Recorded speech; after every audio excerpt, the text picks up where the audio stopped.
So according to the internet, it looks like Gogo Skhotheni has responded to the video of Pastor Mukhuba's response when she was responding to the invitation that she got from Gogo Skhotheni. And they say the message did not go down very well. They say it's hectic over there on the response. So I thought, let's go over there and see what did she say in that video. It's the Scriptural show. We do daily Christian commentary videos. If it's the first time over here, do be sure to check out the other videos that are down in the pinned comments, and I'm gonna check you out over there. Now, don't forget that very soon from the 2nd, we'll start streaming the content on StarSat, and so that's gonna be quite an interesting one over there. So do check them out. If you have the StarSat package at 6 o'clock, you might remember the trailer that I posted on Facebook. And I think I did actually do an episode response to the Kelly Kumalo and Ntokozo video. I did mention it over there. So that content, or the content that you are seeing on this channel, will start streaming over there as well. We're expanding, we're growing. Tricky. Let's see how bad, because they're saying it's bad. They're saying the things that she was saying were a little bit too much. So I don't know. I haven't seen. So let's go back there and actually see ourselves. What did Gogo Skhotheni actually say that a lot of people are feeling like it was a little bit too much? All right. So this is the video, and she starts it off. Sawubona, Pastor. I am not a certain Gogo. My name is Gogo Skhotheni /Shani. I'd like to come to you in a form of respect as a pastor, as umama, and I believe umama and umzali nagim. Well, I'm here to inform you and to tell you that you were invited by my producer for you to come on the Venting podcast to share your knowledge and the scriptures that you might have with the world. You declining the invite was enough, but you coming on social media to act relevant Sangoma was a downfall. Let me tell you this. Okay. Wait. And so she says the response was the downfall. This is why I phrased the first video in breakdown to what was being talked about before. Now, yes, they might have had their own kind of like their own message and title and stuff like that. I kind of found a subtopic in the whole thing. It's, being clothed basically according to the kingdom that you belong. And so, yeah, she took this one a little bit hard. Ooh, when a person appears calm, when a person appears calm like this, calm, they are collected. Hey, careful! They might just throw you with a rock on the next, on the next one. And so here, when she says, was a downfall. Let me tell you this. So right there, when she says that coming to actually respond the way she did to look relevant online, that's why in the video that I made, I showed what she was talking about. She was talking about not associating with the wrong message, not being associated with the wrong message, and not promoting what God has already said it's bad. And so it kind of had that echo of saying, you know what, there's this message that might be out there, or it might be echoed by people on social media, but do not compromise. That's why in that video, I wanted to highlight that, because a lot of people might not get that. So I don't think it was necessarily seeking validation, because it was in line with the message. Yes, you might not like it, and other people might not like it, but it was part of the message of not compromising on the message. Just wanted that part to be clear. Jesus was sitting with his disciple, and a lady came, and someone came and washed his feet. And the history was very bad. And abafundi bakhe started complaining. He said, who are you to judge us? just a little bit more context. The story that she's talking about, the lady had a sinful past, right? She had a sinful past. This was not who she was or how she identified herself. When a person becomes a Sangoma, that's how they identify themselves. It was a sinful life that she was associated with. Okay, so it's or is she talking about a thing? Is she talking about two different stories, or what's going on? Or even if you put it within the one of the Mary, the one who washes his feet, or it's a sinful past that they had a problem. How does he not know that she is a harlot? That idea of a sinful past, not who she is. It's Sangoma. It's who they are, or who they claim they are, or who they say they are. So in this case, who a person claims they are, I can distance myself from who a person is. Not the deed. Okay, if the person has done something, they can change. A deed you can change. But if that's who the person is, identity, if they identify after that, okay? So in this video, I'm going to just paraphrase this. The second video of the discussion that she had with Tabi, so I'll put it after this one. So at 3 o'clock, be on the lookout for that one. There might be load shedding, but I'll definitely have that episode. If it's who the person identifies as. That's why in my Bible study with Tabi, so we mentioned this thing that she's talking about here. We spoke about God being the one who identifies us. And so if you didn't watch that video, remind me, I'll put it in the description. But if you scroll on the channel, it's not that far old. So we did a Bible study. If you listen to part number 2, we even go in depth to saying God created it after his own image, not after the image of our ancestors. And so if it's who you are, I distance myself. Okay? Sin, it's a behavior. You can change it, you can stop it. Not something that a person claims it. So the story that she brings into context, just wanted to clarify on that one. Let me give you a free advice. There are so many women who are married and mentally they are being abused by their husbands. They are not happy. Mentally they are being abused by their belief in their religion, which is Christianity, and they are not happy. So there are people who are tormented by the Christian faith. I'm yet to see that person. People that are tormented by the Christian faith, they live. You know, in that very same message, Pastor Mukhuba says, you are not forced to be here. But the fact that you are in church, you remember I highlighted that part in the message. And so she says, no, you're not forced to be here. You chose to be here. But now that you are here, align yourself according to the family that you are associating with. And so those people they're not forced to be there. They're not forced to be Christian. Those that are that feel it's forced on them, they reject it. And so I'm not sure what she's talking about over there. And so anyways, we're gonna skip on to the next. Concentrate more into making sure Oguti, your congregation is happy, and mentally and spiritually they are fit. Also, concentrate endodeni yakho. Concentrate on your husband. Aibo, when does the husband come? I'm a bit. Do I need to say more? Oh, she knows more. Sit down with your husband and make sure you understand and stop overpowering him. Umekhuluma, because he's still the man of the house. But did something happen? I don't know.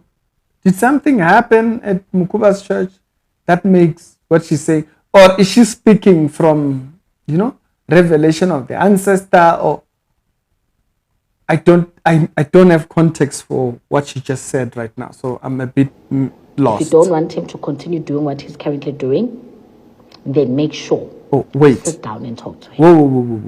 Whoa. Wait. What are we saying now? What are we saying? What? Continue doing what he's currently doing, They stop overpowering him, umekhuluma, because he's still the man of the house. If you don't want him to continue doing what he's currently doing, then make sure you sit down and talk to him. Aibo, Wazala, what am I missing here? If you don't want him to do what he's currently doing, what is he doing? Did the story come out? Or is she speaking on revelation of the ancestors and so forth? I don't understand. Maybe somebody can help it. I don't understand. Where does this come in on the story? What's going on? What am I hearing? Because she said it and then she slightly smiled. So I'm like, I'm not understanding. Doing what he's currently doing, then make sure you sit down and talk to him. Also, ngicela ukukhuluma nawe. I want to speak to you. Isonto ngemigcabo yakho le ewayithola eSangomeni. What's going on here? What's going on? She says that Pastor Mukhuba has, I think it's those, like she had markings from a Sangoma. So is she saying Pastor Mukhuba went for some ritual thing? I don't understand. How is this part of the... I don't understand. What's going on? Tshela isonto ukuthi uma ukhula, what is it that you did that made you now umusumdala go back to God and kneel down? Nobody's judging you. Nobody's judging you about the things that you used to do. Nobody's... Wait, man. We can't just start going 100 miles an hour. Can somebody explain for me? Did Pastor Mukhuba say something about her past that I'm not aware of? But the way she's saying Pastor Mukhuba must tell the church. So she's saying that there's a secret. That what's going on? What is going on? Is judging you now because they do not know. So nobody's judging her, Pastor Mukhuba, because they don't know about this secret of her going for... If the church thinks I'm lying, batshela ukuthi bakhumulise bakubheke from emntameni, bakubheke from ezandleni, bakubheke from eqolo nase muva la. So people must check her and take off and then check what's going on, man. What's going on? Ukuthi awunayo yini imigqabo. Then I'll humbly apologize if you do not have. Okay, so she said, okay. I don't know. She's saying it with a confident face. Like she's saying it with confidence, with like straight on confidence. What's going on? And if you have proven that you do not have, concentrate ebandleni lakho and focus on your church and preach the word of God. Bring people to Christ and leave ubungoma alone. With all due respect, this is Gogo Skhotheni. When a person says all those things and then says with all due respect,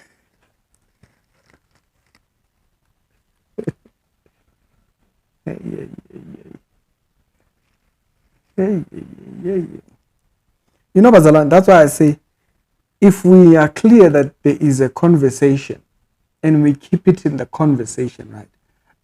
At this point, Pastor Mukhuba has not gone there to consult. And so, no need for... yes. What am I missing, guys? Is there something else that I missed out of this one? Or is there something else?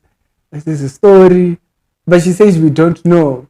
And so it's like, and then she ends by saying, with all due respect, I'm not understanding.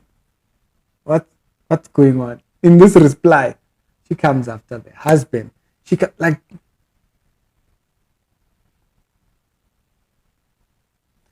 I don't understand. I thought this was about an invitation. Pastor Mukhuba turned down the invitation because he does not want to come there. in general, just in general. And I've stated before in the previous episode that there are people that just do not, there's no conversation, right?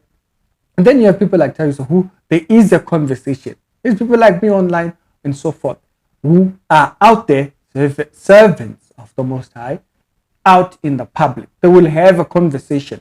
Apologia is part of the Christian faith, but there is also two spaces. There's two lanes in apologetics. There is what is known as polemics, which polemics studies the subject and uses the subject. So this one is not a defense. This one is strategy attack, you know? And so in polemics, we study what people on the other side believe. And then you use what they believe to contrast it to what the Bible says. And then you speak on it. That's polemics. Yes. It's biblical. Paul, when he goes to the temple and he says, to the unknown God, when you guys say to the unknown God, we know who that is. And so that's polemics. Because he's using a strategy of knowing what they believe in order to know how to communicate the message. Is becoming more effective. So whenever you see people out there, they say, yeah, I'm a Christian, they believe this, that's polemics. These people, they believe this, that's polemics. They believe this, and so this is wrong because this. It's polemics. But then when a person says, this person says that Christianity is this is wrong. That's apologetics. It's a bit of a different thingy. So there are people, I've stated, there are people who are just pastors. They don't know how to do apologetics. If you put them in an apologetic space, they would completely be confused. They've been pastors for 20, 30 years. They've only known how to minister the gospel. They don't know how to handle a debate aspect of things. Now, when you listen to Utamiso, he is apologetics, but he just knows how to represent the faith, basically. He knows how to represent the faith and represent his faith, particularly. Remember the text in Peter says, always be ready. Always be ready to tell of the hopes or to speak of the hope that is in you. That's what you see in thinking. The term is apologetics. He's always ready. He already has answers on things that he knows. If he doesn't, he will say he doesn't, you know, which I absolutely admire. But here what she said, she says all these things and then she says with all due respect. And so I wanted to explain these little differences in ministry aspects. Then personally, my space, not a pastor, I'm not in a church thing. I'm an apologist. I'm a public thing. I study the faiths. Different, not currently studying. Okay, I continue learning, but I studied for years. That's all I did. As I've told you before, I've said it countless times, even in the recent interview when I was with Brother Mpumi. I stated it in that interview as well. I spent 3 years debating Muslims on what the Quran teaches, what the Hadith teaches, and all those type of things. And so my first place is apologetics.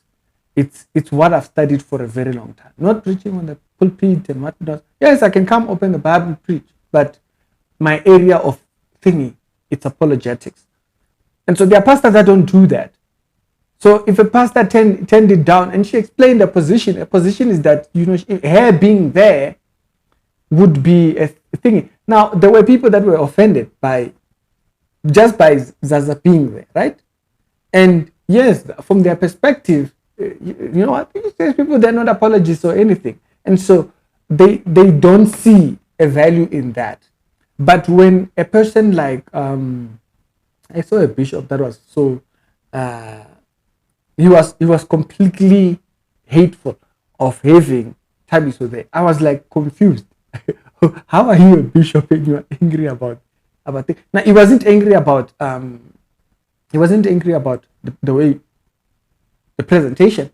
No, he was angry that Tabiso had to go and make a defense for the faith. He doesn't see any value to that. He doesn't see that there are people that are going to get clarity on certain areas. Because why? A lot of people are very narrow-minded in their calling. So they only think of their calling only. They don't see the others. When you are doing apologetics, they don't see it. And so I thought this was just about the response to the thingy. I don't understand where the marriage comes in. I don't understand where the husband comes in. And she's being very funny in the video. She's being calm while attack mode. And so I don't understand. Is there other stories that I didn't see which might inform of this particular story? Because she's saying a lot of things like, but then she says, no, if there isn't, I'll apologize. I just don't understand. But hey, I'm just a Christian. I kind of have to have a scripture for how I conduct myself. And so, which is the same thing that I was stating on the video of her Gobela coming out to say there is a code of conduct in Christianity. What code of conduct comes from Ubungoma? Because yes, they can write one now, but they don't have it written in stone. We have it written in stone. How the behavior, the moral aspect, and all that kind of stuff, because God inspired me to write it before we even got here. But y'all tell me your thoughts. Maybe I missed something. Maybe there's a story out there that kind of informs of what Gogo Skhotheni is talking about. I just don't see. I don't understand why her response is framed this way. It's tricky, confusion all around.